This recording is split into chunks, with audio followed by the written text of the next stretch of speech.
আদিলুর রহমান খান সাবেক উপদেষ্টা সোমবার দেশ ছাড়তে গিয়ে বেশ বিপাকে পড়েন। এয়ারপোর্টে ইমিগ্রেশনে নাকি তাকে যথেষ্ট হয়রানির শিকার হতে হয়। তিনি শেষমেশ দেশও ছেড়েছেন, কিন্তু কেন দেশ ছাড়লেন, কিভাবে দেশ ছাড়লেন, সেটি অনেক বড় প্রশ্ন অনেকের কাছেই।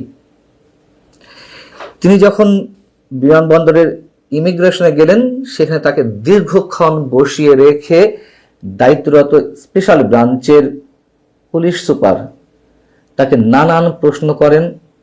আদিলুর রহমানের বক্তব্য মতে যে তাকে হয়রানি করা হয়েছে সব ধরনের কাগজপত্র থাকা সত্ত্বেও, কিন্তু স্পেশাল ব্রাঞ্চের ঊর্ধ্বতন কর্তা ব্যক্তিরা বলছেন যে না, আসলে তাদের যতটুকু চেকিং এর দরকার ছিল, যা যা প্রয়োজনীয় কাগজপত্র দেখার দরকার ছিল, সেগুলো দেখে ঊর্ধ্বতন কর্তৃপক্ষের নির্দেশে তাকে ছেড়ে দেওয়া হয়েছে। এই ঊর্ধ্বতন কর্তৃপক্ষ কারা? কেন এই প্রশ্নটি করছি? তার কারণ তাদের বিরুদ্ধে তো এরই মধ্যে অসংখ্য অভিযোগ উঠেছে এবং উপদেষ্টারা যাতে কোনো ধরনের তদন্ত ছাড়া দেশ ছাড়তে না পারে এমন একটা জনমত দেশে গড়ে উঠেছে। এটা তো বাস্তবতা।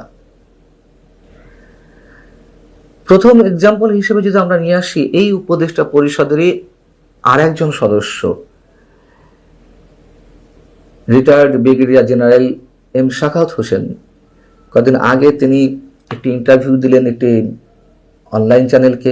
তিনি আমার সাথেও কথা বলেছেন, আমিও তার একটি ইন্টারভিউ করেছি। তিনি সেখানে স্পষ্টভাবে বলেছেন যে ডক্টর ইউনূসের একটি কিচেন ক্যাবিনেট ছিল, মানে তার যারা খুব ঘনিষ্ঠ, তার যারা খুব বিশ্বস্ত, হাতে গোনা 4-5 জন মিলে এই কিচেন ক্যাবিনেটটি ছিল, এবং সরকার এবং রাষ্ট্রের যেসব গুরুত্বপূর্ণ সিদ্ধান্ত, সেই সিদ্ধান্তগুলো সাধারণ ক্যাবিনেটের বাইরে তাদের সাথে পরামর্শ করেই সিদ্ধান্ত নেওয়া হতো, এবং পরবর্তীতে ক্যাবিনেটের সদস্য বা মন্ত্রী পরিষদে বা উপদেষ্টা পরিষদে সেগুলো উত্থাপন করা হতো। কেন খুব গোপনে কিচেন ক্যাবিনেটের সদস্যদের সঙ্গে ডক্টর ইউনূস খুব গোপনে এই সিদ্ধান্তগুলো নিতেন? খুব স্বাভাবিকভাবেই এই প্রশ্নগুলো আমরা তুলতে পারি এবং এর উত্তরগুলো আমাদের জানা। ক্ষমতা দীর্ঘায়িত করার একটা চক্রান্ত প্রথম থেকেই এই উপদেষ্টা পরিষদের ছিল।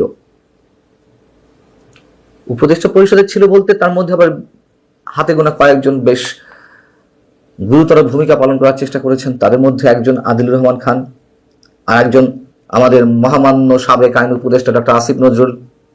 সৈয়দা রেজাওয়ানা হাসান পরিবেশবাদী, নিজেকে মারাত্মক দুর্দান্ত ক্ষমতার অধিকারী মনে করতেন এবং তার কথাবার্তা সেটা প্রমাণিত হয়েছে এবং তিনি সেই ক্ষমতাগুলো অ্যাপ্লাইও করেছেন, এটিও বাস্তবতা। আর একজন সাবেক সচিব ফাউজুল কবির খান। এরকম হাতে গোনা 4-5 জন ছিলেন এবং তারা এই 18 মাসে যা কিছু এই দেশে হয়েছে, অনাকাঙ্ক্ষিত এবং পুরো দেশকে তছনছ করে দেওয়ার মতন যা কিছু করেছে, তার পিছনে এরা দায়ী বলে বা এই কজন যুক্ত বলে বিশেষভাবে মানুষ মনে করেন। আর একটা এক্সাম্পল দিই, সেটি হচ্ছে ধ্বংসপ্রাপ্ত মানে ধ্বংসযজ্ঞের শিকার গণভবন।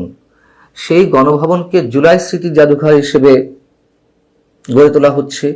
এই জুলাই স্মৃতি জাদুঘরের যে প্রকল্প, সেই প্রকল্পের বাজেট হচ্ছে 111 কোটি টাকা। এই 111 কোটি টাকা 6-9 করা নিয়ে এর মধ্যে নানান ধরনের অভিযোগ উঠেছে।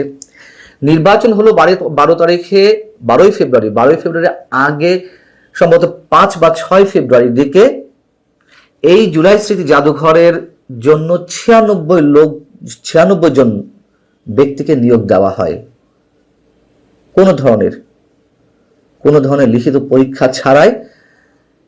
এই জাদুঘরের জন্য ব্যবস্থাপক, উপপরিচালক, কিউরেটর, ডেপুটি কিউরেটর সহ 96 জন ব্যক্তিকে নিয়োগ দেওয়া হয়। কিসের ভিত্তিতে তড়িঘড়ি করে নিয়োগ দেওয়া হলো? কারা এই নিয়োগ প্রক্রিয়ার সঙ্গে যুক্ত ছিল? কত টাকা লেনদেন হয়েছে?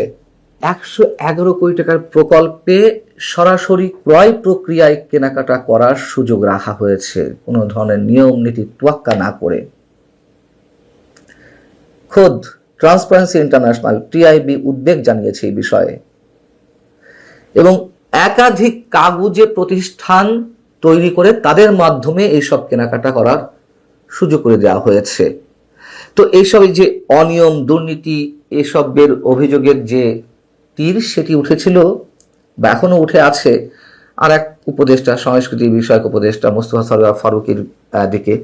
মোস্তফা সরোয়ার ফারুকী আবার গণমাধ্যমকে যে কথা বলেছেন বা বলছেন যে যারা এই প্রকল্প বা এই কেনাকাটা অথবা লোকবল নিয়োগ নিয়ে অভিযোগের তীরটি আমার দিকে ছুটছেন তারা হচ্ছেন স্রেফ আহম্মক। কেন আহম্মক? তিনি বলছেন যে তারা জানেই না এই কাজ গণপূর্ত মন্ত্রণালয়ের পূর্ত বিভাগের অধীনে হচ্ছে, আর গণপূর্তর উপদেষ্টা আমি ছিলাম না, গণপূর্তর উপদেষ্টা আদিলুর রহমান খান।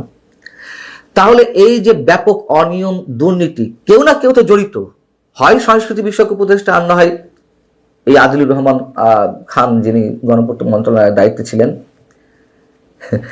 এখন বিষয় হচ্ছে যে এখন সব ভূতে করছে এমন একটা বিষয়। তাহলে সেই আদিলুর রহমান খান কিভাবে নির্বিঘ্নে দেশ ছাড়তে পারছেন? দুদকে এক সপ্তাহের মধ্যে অসংখ্য অভিযোগ উঠেছে ডক্টর ইউনূস সরকারের প্রায় সব উপদেষ্টার বিরুদ্ধে। ক্ষমতা হস্তান্তর করল 17 তারিখ। 17 তারিখ থেকে মোটামুটি 25-26 তারিখের মধ্যে অসংখ্য অভিযোগ উঠেছে, প্রত্যেক উপদেষ্টার বিরুদ্ধে অভিযোগ পত্র জমা পড়েছে। এই পরিমাণ অভিযোগ এক সপ্তাহের মধ্যে পড়েছে যে দুর্নীতি দমন কমিশনের কর্মকর্তারা তারা কথা বলতে বাধ্য হয়েছেন গণমাধ্যমের সামনে যে দুর্নীতির অভিযোগে রেকর্ড করা হয়েছে, যে পরিমাণ অভিযোগপত্র জমা হয়েছে নামে বেনামে। এখন আমরা যত জানতাম যে অনেকের নাম ঠিকানা সহ সুস্পষ্ট অভিযোগের ভিত্তিতে অভিযোগ দায়ের করা হয়েছে দুদকে। দুদকের আবার শীর্ষ কর্মকর্তারা তারা বলছেন যে সুস্পষ্ট অভিযোগ কেউ জানালে তাদের বিরুদ্ধে ব্যবস্থা নেওয়া হবে, তদন্ত করা হবে। তদন্তে আসলে কিছুই নেওয়া হয়নি, হবেও না এমন আশঙ্কার কথা আমরা বলতে পারি। তার কারণ সেই টিআইবি, ট্রান্সপারেন্সি ইন্টারন্যাশনাল বাংলাদেশের নির্বাহী পরিচালক ডক্টর ইফতেখারুজ্জামান এই অভিযোগগুলোর বিষয়ে কি বলেছিলেন? তার মন্তব্য ছিল যে আমরা আগেও দেখেছি যারা সরকারে থাকে তাদের বিরুদ্ধে দুদক কোনো পদক্ষেপ নেয় না, এখনো তেমনই ধারাবাহিকতা রয়েছে। ডক্টর ইউনূস সরকারের এই 1.5 বছরে পাহাড় সমান যে দুর্নীতি হয়েছে, কারোর কোনো ধরনের সন্দেহ আছে?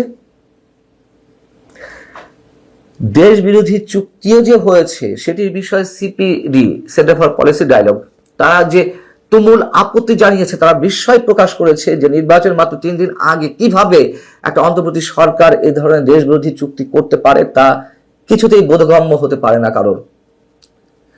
তাহলে যে দেশ বিক্রি, এই যে দুর্নীতি, এই যে অনিয়ম, এসব এই উপদেষ্টাদের কেউ জড়িত না এসবের সঙ্গে। সব ভূতে এসে করে গেছে, সব ফেরেশতারা এসে করে গেছে। ওহী নাজিল হওয়ার মাধ্যমে বায়বীয় অবস্থায় এই কাজগুলো ঘটেছে, কারোর কোনো দায় নেই।